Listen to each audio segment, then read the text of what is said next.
யார் வருவா வரமாட்டாங்க, எந்த ஆட்சி வரும் வராது, இதுதான் வந்து மக்கள் வந்து எதிர்பார்க்கக்கூடிய ஒரு ஆர்வமான கேள்வி.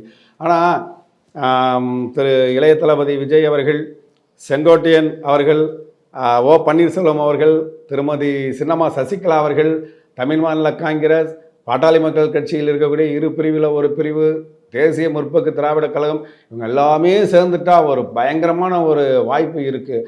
அது வந்து ஜாதகத்தின் அடிப்படையில் எனக்கு அப்படி வந்து இல்லை. என்னென்னா இப்படி ஒன்று நடக்கணுன்றது அவர்களுடைய எதிர்பார்ப்பு, கருத்து கணிப்பு, அவ்வளோதான்.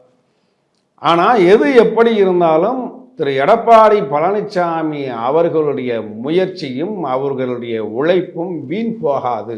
ஆனால் எதிர்பார்த்த அளவுக்கு ஏன் இருக்காது அப்படின்றத நான் சொன்னேன் அப்படின்னு கேட்டிங்கன்னா, சித்தர்கள் எனக்கு உணர்த்தியதன் அடிப்படையில் தமிழ்நாட்டில் இது நாள் வரைக்கும் யாருமே எதிர்பாராத ஒரு கூட்டணி ஆட்சி தான் நடக்கப் போகிறது.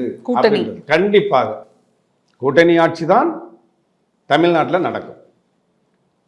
இதில் எடப்பாடி பழனிசாமி அவர்களுக்கு அவங்க ஆசைப்பட்டது நடக்கலை, எதிர்பார்த்தது நடக்கலை, ஆனால் அவங்களுடைய உழைப்பு வீண் போகலை.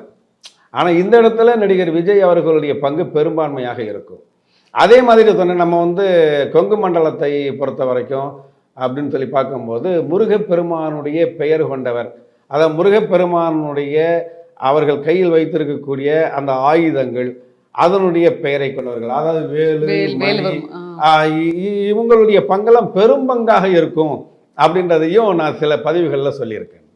குறைந்த விலை, நிறைந்த தரம், தங்கள் தேவைகள் அனைத்தும் ஒரே இடத்தில். ஜெயச்சந்திரன்.